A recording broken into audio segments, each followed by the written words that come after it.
This is Power Onward. the podcast that unveils how power technology shapes your everyday life. Estás escuchando Potenciando el Mundo, el podcast que te muestra cómo la tecnología energética transforma tu día a día. You are listening to Power Onward. Apa yang memberikan kekuatan dunia Anda? What is powering your world? Ito ang Power Onward. Mit voller Kraft nach vorn. This is Power Onward, the podcast that unveils how power technology shapes your everyday life.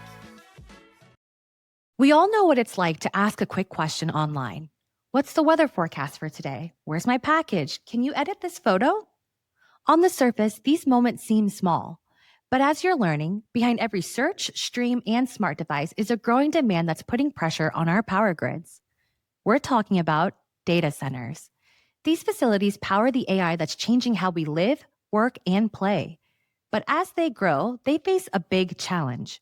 So the question is, how do we keep AI online without turning our planet offline? Hi, I'm Kim. Hi, I'm Bhargava. Bhargava, I honestly can't believe how rapidly AI has been evolving and how it continues to evolve. Growing up in the 90s, AI stood for Allen Iverson. He was a point guard in the NBA.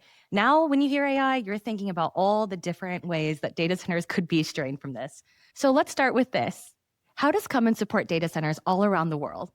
Well, Kim, that's a great place to start, right? Because data centers are really the heartbeat of the digital economy. Every search you make, every show you stream, every AI question you ask runs through them. They're not just a warehouse full of servers, right? They are the digital engines that keep our modern lives moving. Welcome to Cummins, right? I think we make a big contribution here, right? We make sure that these digital engines never misses a beat. With our global expertise and technologies, from advanced generators to batteries and to next gen solutions, right? We keep these facilities always on. And the best part, every watt we deliver comes with confidence, giving customers the reliability they need today and the sustainability they demand tomorrow. And you mentioned watts, and we measure data center capacity in gigawatts, which is way larger of a unit than I could ever fathom. And it's because we have over 36 plus gigawatts installed globally. So I did some research and I was like, okay, what does 1 gigawatt look like? And this is what my search came up with. 1 gigawatt is about the same as 1.3 million horses. And for those car enthusiasts, that's 2,000 Corvette Z06s. So when it comes to 36 gigawatts, that's 72,000 of those Corvettes. What I'm trying to get to is that people may not realize the scale of energy demand required by data centers. So can you help put this into perspective? Most people don't think about the scale of energy behind every search, every stream. But when you zoom out, the numbers are staggering. For example, like hyperscaler, some of these big cloud providers, right? They consume as much as energy in a year as hundreds of thousands of homes. Instead of seeing this as a challenge, right, industry sees this as a driver of innovation. Think about like it's building a backbone for the digital world, enabling millions of people to stream, to connect, and to tap into AI every day. That incredible demand is why utilities are asking data center operators to bring their own power. It is why it's very critical for some of these data center providers to be innovative in nature. How do they support these challenging energy demand? And Cummins is at the center of the innovation, and it's also part of the solution, right? We provide backup power, and we're also providing the option for customers to on-site power, where they ensures that these data center hubs stay reliable, resilient, and increasingly sustainable, no matter how fast digital growth accelerates. So many of us have tapped into AI for various things, helping us create spreadsheets, putting together meal plans, and even tips on honing our skills as individuals. Why is AI driving such a surge in data center growth? Yeah, I think before we go to AI, I would probably start with cloud computing, right? The last big wave of growth. It was mainly about storage and access, right? You upload photo or you stream a video or you run any app, right? These workloads are heavy, but they're bursty. And it also depends on how many people are online. And the systems and the data center sites or facilities, right? They could scale to match that. When it comes to AI, it's a completely different beast, right? Training a large model means huge clusters of servers running full tilt 24/7 for weeks or even months. And once these models are live, every prompt or every chatbot response, or even every AI-powered search set thousands of processors to work at once. Unlike streaming and storage, these jobs don't taper off. They're constant and they're parallel. And that's why AI is driving such rapid data growth. And it's not just about how many users are online. It's about the intensity and always on nature of workloads. If you see today, like majority of data centers are built for cloud and were not designed for this level of compute power demand. And now, if you watch some of the news that are coming out, like a lot of these new facilities are coming in, new architectures have been built in. There's new energy solution every day that's been explored.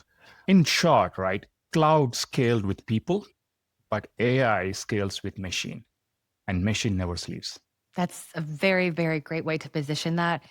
In season 1, I kind of covered the truth behind the cloud, just showcasing that the cloud is not something overhead. However, it's these brick and mortar locations filled with servers that help compute these things. And how you mentioned AI is, it just never sleeps. It's like New York, but on steroids, and it keeps going and going, and the complexities continue to grow and build up. So I always hear with AI the term grid constraints. So what does that mean for the power grid, or what does that mean for everyday people? It's a very great question, Kim. I mean, it's something that we hear every day. If you're in data center space, this topic, you hear that from everyone who is connected to the data centers.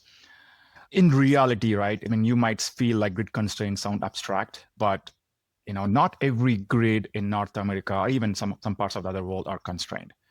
In fact, there are pockets of unused energy capacity that industry is actually exploring and finding ways to put those energy into work. Sometimes they're relocating the projects where the power is more available. In other cases where there's already a lot of clusters of data centers are available, right, in those areas, the grid wasn't built for today's explosion of AI and cloud and nonstop streaming. So capacity can get tight at peak times. The exciting thing is how industry is responding. Data centers are stepping up to be part of the solution, not just drawing energy, but helping to balance it. They're investing in new technologies, supporting grid upgrades, bringing their own power online. I mean, you might hear news about small modular reactors, right? These are being explored, or even some of these bigger hyperscalers are investing in this primarily because they're trying to build capacity to these grids. So trying to help the grids to gain more capacity so they can provide power. And not just SMRs, there's other technologies being explored. And in my view, I think it's going in the right space. In what we see today versus what you're going to see in the next 5 years, it's going to be completely different. And good thing is, right, everyone is pushing to innovate, to use energy smart, and even expand the current grid capacity. In a simple way, right, for everyday people, that means your AI tools, your video calls, or your favorite shows that you watch, or even your digital transactions stay seamless, even as demand keeps growing. A few things came to mind as I was listening to you. One, there's constant construction in Indiana right now. I feel like there's two things about Indiana. Sorry, I'm a little biased, homegrown here. One, a lot of highways are actually being reconstructed and consistently being developed because what they projected traffic would be on a daily basis, it's been far exceeded. So now we're seeing this growth. And that reminds me of how the data centers are having to reach for more. The other thing about Indiana is I heard there's a larger data center that's actually being built in northern Indiana. And you talk about those pockets of untapped energy and untapped power. Is that why we see a lot of data centers being built in like the middle of nowhere, quote unquote? Yeah, I think that is a reality, right? I mean, as I said earlier, right, there is actually a university study was done recently that actually shown that the energy constraint is not everywhere, right? It's just, like if you see some of the pockets like Virginia, maybe Texas, Arizona, they are where you see these energy grid constraints. But if you go Indiana, right, you go some of the other parts of the world in North America, you don't see that. And that's why, right, you see these new projects that are coming in. And the primary goal of these projects is to use untapped energy. And again, as I brought earlier, right, the innovation starts from not just bringing new technologies, is about how you be smart in using existing ways of being efficient. And that's what this innovation, again, it is telling us how to be smart, how to use our operations better. And then even data centers are staying top of it in promoting this in the right way. And for Cummins, we are part of the solution as well. We're helping customers in areas where the grid is constrained. We're giving them options how to use their assets more efficiently, even running longer hours if needed, maybe giving other types of technologies and help them to be more sustainable and even use the energy in more appropriate way. I'm glad that you brought up sustainability because I see that data centers are always under pressure to be both reliable and sustainable. So I frequently hear you saying that these are two sides of the same challenge. Can you elaborate more on that? Greatly said, Kim, right? Exactly, like these, you can't separate these two, right? Reliability and sustainability, right? Reliability keeps the digital world running, whereas sustainability ensures it's keep running for the long haul with clean power. For data centers, it's not a choice. The future demands both.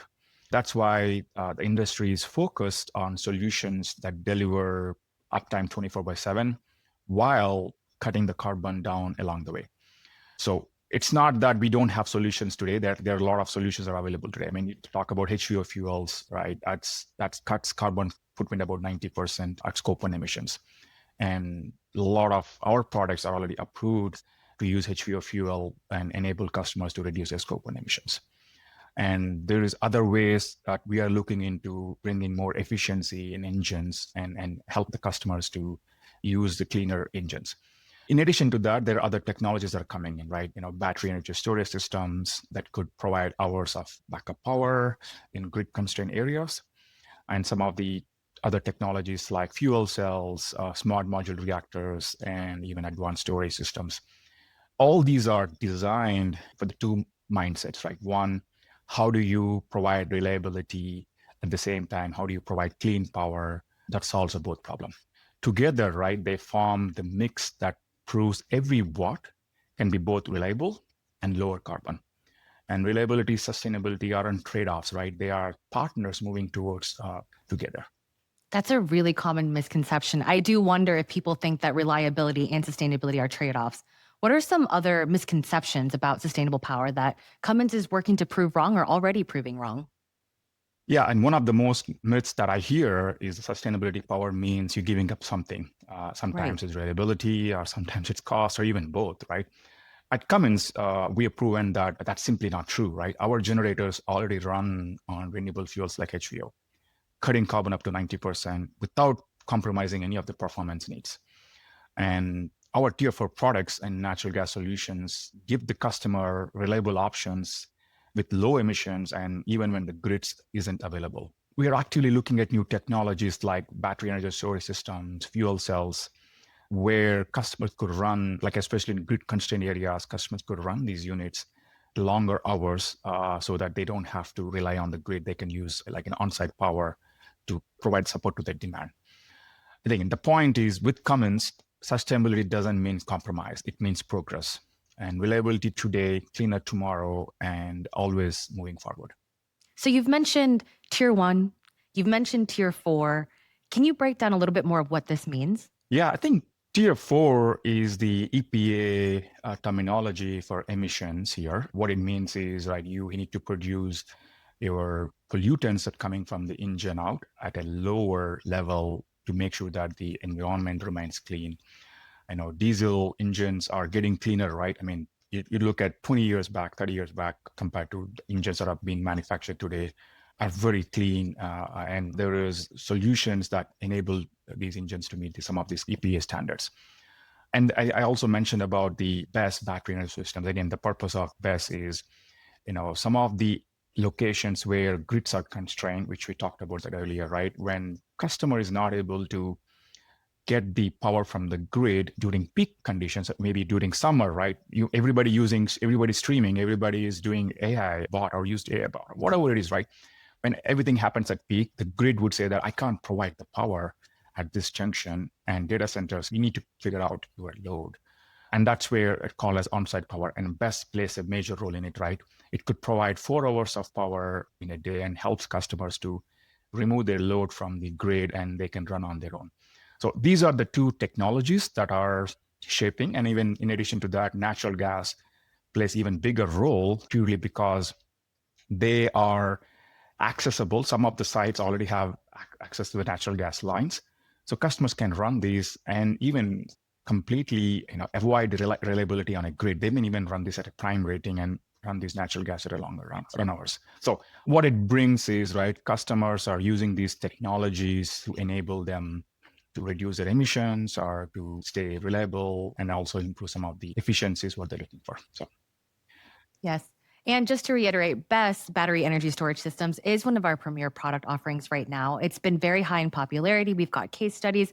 We also have an episode called Beyond Your Average Household Battery. So please do check that out if you're curious to learn a little bit more about what this means. So we've done a lot of work towards solving some of these misconceptions. But why does the type of work that we do matter to someone streaming a show or even this podcast, or like you said, simply asking an AI chatbot questions? yeah, I mean, that's really the heart of it, right? I mean, why does it matter to people outside the industry? Because almost everything we do runs through these data centers. When you stream your favorite show or jump onto a video call like this, what we're doing here, right? Or even talking to a family on a video chat, or even asking AI, hey, travel my trip for next summer. All this is possible with the data centers, right? They're making it, possible of all of these searches, all of these videos, and even the AI language models have been efficient in delivering some of these different set of needs. And most people don't think about the power behind these, right? But we do, and so do our customers, right? And Cummins is helping those data centers to stay reliable in those everyday moments, while also giving them the tools to lower carbon and operate more sustainable. So the next time your AI responds instantly or you show never buffers, right? There's a whole ecosystem working behind the scenes. And Cummins is proud to make sure that it's done in a way that is respecting the planet.